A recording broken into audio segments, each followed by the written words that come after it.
Mahigit 500 hektarya ng palayan sa Mangaldan, Pangasinan hindi natamnan dahil sa problema sa patubig. May ulat si Russell Simorio.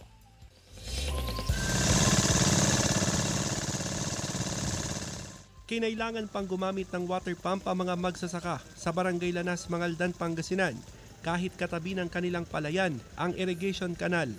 Galing sa Sinukalan River sa Santa Barbara ang patubig, nakakaunti na rin dahil sa epekto ng El Nino. Yung tubig pag maliit, ang ilibit niya mababa, hindi sasampa sa lupa.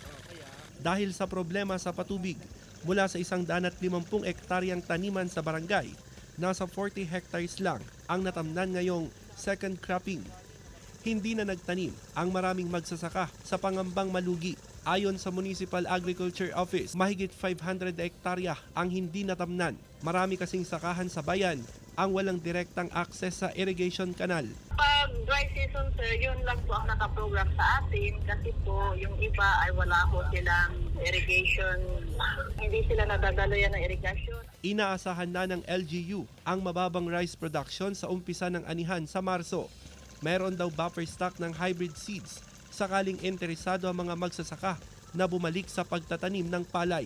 Russell Simorio para sa Mornings with GMA Regional TV.